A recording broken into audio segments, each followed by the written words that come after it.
And so we get to that point when we welcome our August visitor to the morning show, Gbadebo Rhodes-Vivour, who contested to become the governor of Lagos State on the platform of Labour Party during the last general election, popularly known as GRV by his supporters and admirers. Rhodes-Vivour is an architect and public policy specialist. He joins us now to have this undying conversation on the ecological frailties of Lagos, a state which prouds itself as a state of aquatic splendor. Good morning, GRV. Good to have you join us. Good morning. Thank you for having me. All right, so let's talk Lagos. Let's talk Makoko.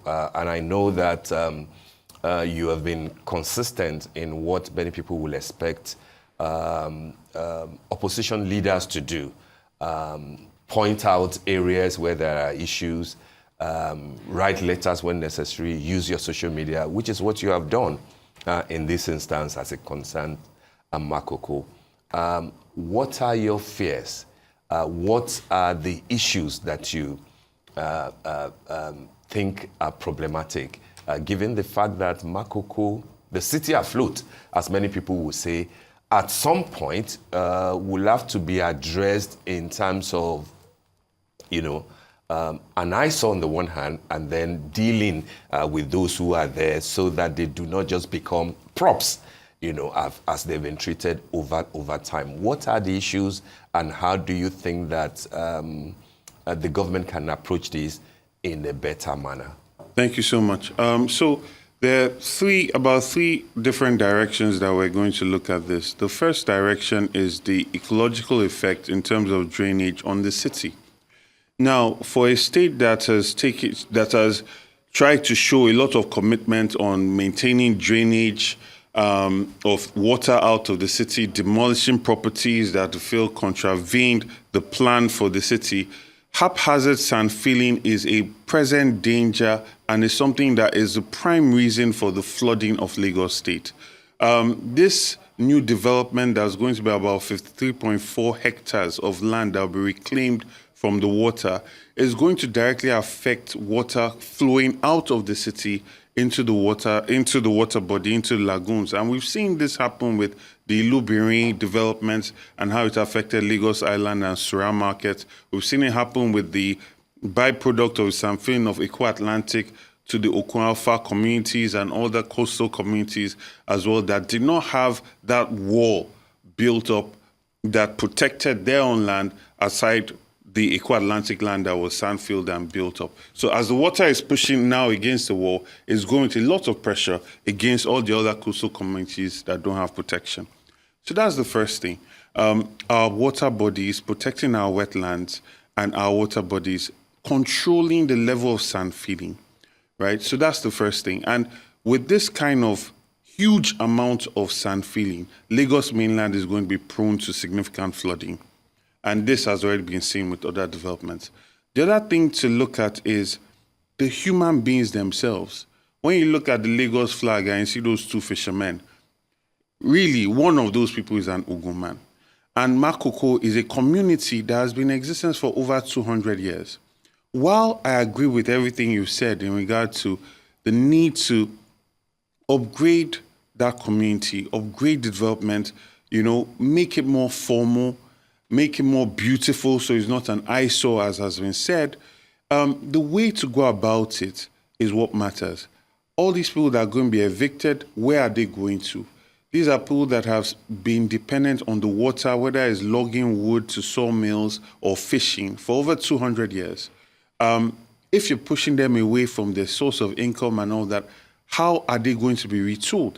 Also, developments don't just have to be simply we sandfill and we build. Look at Venice. Venice is literally built like Makoko, but just in a nicer way. It's built on stilts. Water flows to it. Look at Amsterdam, who also have the same kind of issues that we have. There are floating buildings there and things like that. And worse still, and what is also of concern, should be a concern to a lot of Lagosians. When I was working in Delta State, we were trying to do a sandfilling next to the Niger Bridge. And the biggest challenge we had was how we would dredge sand to sandfill the place that I wanted to put. And we were told that we could not dredge more minimum distance to the bridge was 800 meters. Now, when you look down from Third Mainland Bridge and see where dredging is going on, 800 meters has not been maintained. So if you're going to sandfill that huge amount of sand, I want to see the environmental impact assessment that says that they can sandfill, they can dredge so close to the Third Mainland Bridge, right? So these are some of the things that should be of concern to Lagosians, not just for the look of it, but also the sustainability of that community and Lagos mainland as a whole.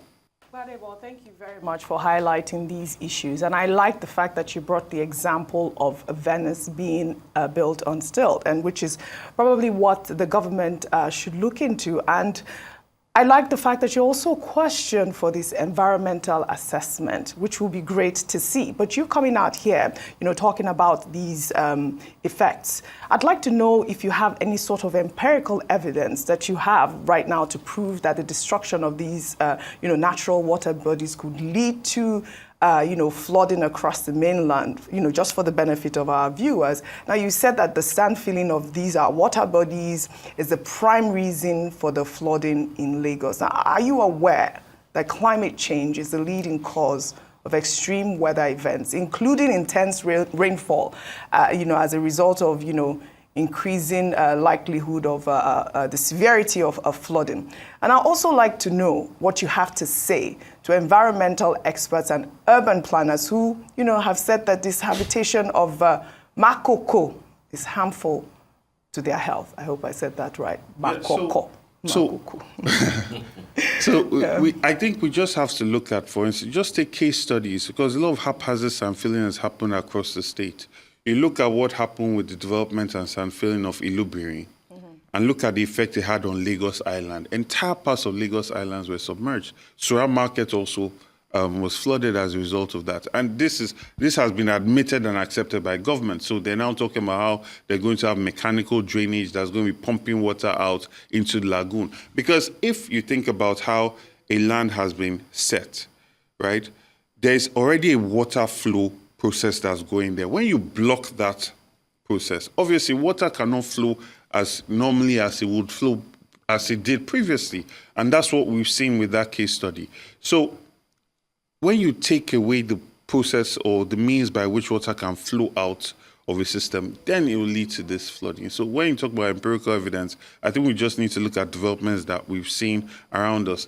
Now, again, going to the Amsterdam example or the Venice example, if we looked at a community and said, okay, you know what, we're going to develop this community, we're going to enhance the ingenuity of these people that have lived in this place for over 200 years, and we're going to do a new type of development. If you look, for instance, places like in England, in the wealthiest parts of London, there are council flats where people that don't have the means to be able to afford buildings in those places still have access, because there's an understanding that development should be inclusive. It should not just be at the displacement of people that cannot afford. The minimum wage in Nigeria is 80,000 now. How many people that earn 80,000 are not going to see 1 million in a year? But these new buildings that they want to build on these places, about 75 million for 50 square meters, 150 million for 1,000 square meters. Lagos, the development of Lagos cannot just be constantly only with the elites in mind and displacing the poor and the vulnerable. I think that that's not how inclusive development should happen. Development should always have a pride of place for every group of people that are in that city. And I feel that's when you have a successful development. All right, thank you so much for that brilliant submission. As a chartered architect yourself, your perspective is grounded in both technical expertise and urban planning principles. Based on your understanding of Lagos's unique topography and the hydrology, do you agree that land reclamation is necessary to create more housing and commercial space in Lagos, especially given the city's rapidly growing population? We know the number of people flooding into the state, every single day. Now, on the flip end, Lagos state government in itself has undertaken numerous land reclamation projects over the years, with some of them, such as Eco Atlantic, being presented as models of urban development. However, critics argue that these projects often prioritize commercial interests over environmental sustainability. I want to know, in your assessment, what do you think the government has, adequate policies in place to regulate sand filling, or are we witnessing unchecked exploitation of natural resources? So the first one is about the exploitation of natural resources, and then on the flip end, being able to meet up with the number of people moving into Lagos when we talk about urban planning and where they have to stay. Yeah, in relation to urban planning, the moment you start to sand fill land, you are creating buildings and development for the wealthy. Because the cost of sand filling alone is enormous. And if you're going to make that money back, your price points are going to be beyond 85 to 90% of people that live in Lagos. So you're better off developing table flat land. So we're looking at places like Ekpe, Bejuleki, Ikorodu, whole of Lagos West, Badagry, Ojo. And the focus should be on connectivity, connecting all parts of Lagos so that everybody does not feel that they have to reclaim land in Lagos Central, which still is causing this uneven distribution of development across the state, which is also a big problem because this is what directly leads to traffic that we experience in Lagos State. Lagos State needs to be more evenly developed and better connectivity across the different across the different parts of Lagos State. So it's much cheaper to build a building in Ekpe. It's much cheaper to build a building in Ikorodu, right? It's much cheaper to build all across the Ikorodu foreshore and Lagos West. By doing this, you can actually then create affordable housing that more people will be able to afford. But if you're constantly trying to reclaim land in Eco Atlantic, how many people can afford to live in Eco Atlantic? Every time you sand fill, you're creating premium property for, if you're talking about trying to create housing for a lot of people coming into Lagos, 85 to 90% of people cannot afford to live in these places. Thank you, Gbadebo. Now, I want to ask why you believe that sand filling is the prime reason that we have flooding in Lagos State, because, sometimes people argue that's because of our lack of drainage infrastructure. Sometimes people argue it's because people are building on our drainage systems, they're building on floodplains. Sometimes people argue that it's the lack of disaster resistance, its infrastructure. Sometimes people argue that a lot of the reasons that we have flooding in Lagos State is one, in part of possibly bad urban planning by the government, and two, human behavior by citizens that sometimes go unchecked. So I want to know why you're positing now that the prime reason that we have flooding is sand filling in Lagos State. Yeah, so everything you've said are all factors that contribute to flooding. But we're talking about scale, right? If you take 53 hectares of land and you put it in a place that normally water was flowing, the scale of the disruption of the water flow is much more significant than the scale of water going through a gutter, right? Than the scale of water going, like whether your gutter is open or not, your canal is overgrown with weeds or not. We're talking about 53 hectares. You need to imagine that 53 hectares of land that is now going to be put in front of a place that water used to flow previously. The scale of it is why I say it's the prime reason for the flooding. And also, when you think about land reclamations and sand filling, they always exist at huge scales. So you have entire estates that have been sand filled. And also, it's not just about the water flow. We talk about wetland protection, where you have wetlands, like for instance, you look at Lekki Conservation Center, a lot of water can stay there and seep down, right? But when you sand fill, water cannot go down as fast as it could. And these are problems that then lead for water to be moving in other places and stay on the land. So that's also part of it. You want to have a situation where your wetlands, especially in a place that's so marshy, you start to create a sponge city. And that's what Netherlands is. That's what Venice is. And that's why you see that they live very well with this. And it's become a place of ecotourism. People are coming there to see the ingenuity of how they've developed their city. And that's why I feel that's the direction I believe that Lagos has to go into. We cannot continue sand filling, especially in one part of Lagos, which is Lagos Central. When there's so many parts of Lagos that are easily developed at much cheaper prices and will be more affordable for the residents of Lagos State. Okay, whenever I get your point, but and I like the fact that you said you like to see the sort of EIA that is available on what the state government is doing. I believe that much of that, will have been addressed in the Makoko Sustainable Regeneration Plan document, which I know exists and which I believe is part of what the current administration is using to deal with the Makoko conundrum. But my question, therefore, to you is, if you were governor, how will you handle Makoko? I get your point about not concentrating development in a certain part of Lagos Central and stuff. Move to other parts, develop Ekpe, develop Badagry, develop the hinterlands in Ikeja.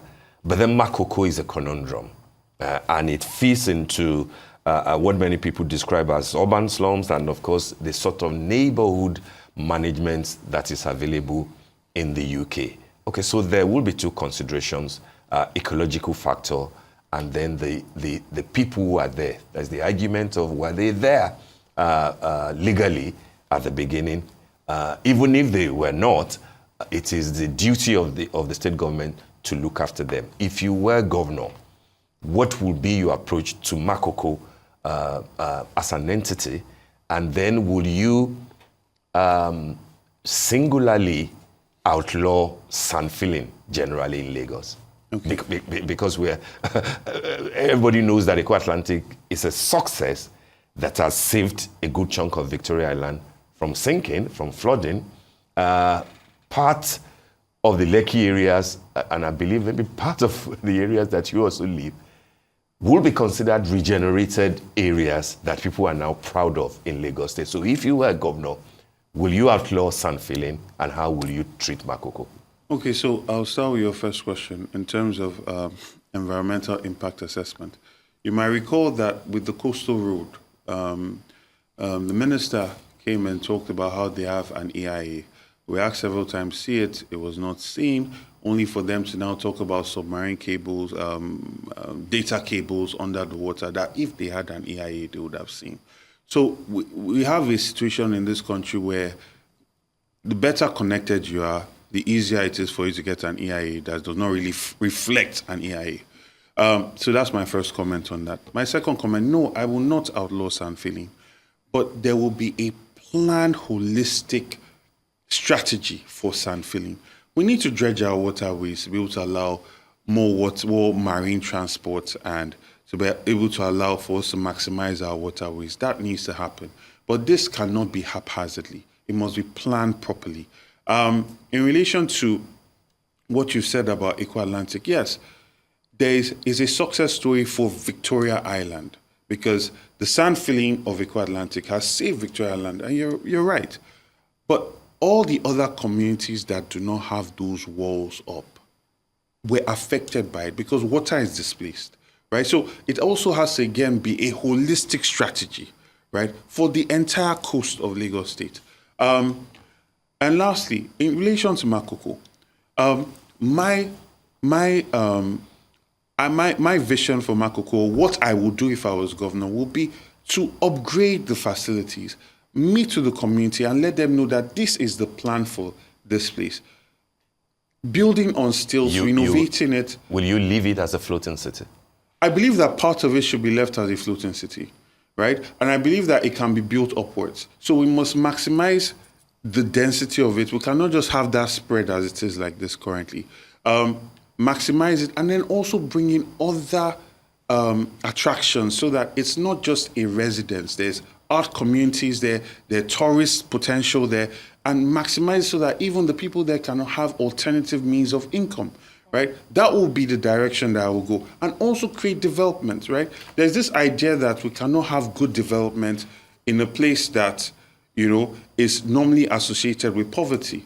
But then you can bring in developments that will upgrade the lives of everybody in communities. And this is done all over the world, right? Where sometimes it's called gentrification. But gentrification is when you create a project in a place that was formerly known as poor, but that then chases every poor person out. But that's not the situation we're talking about here.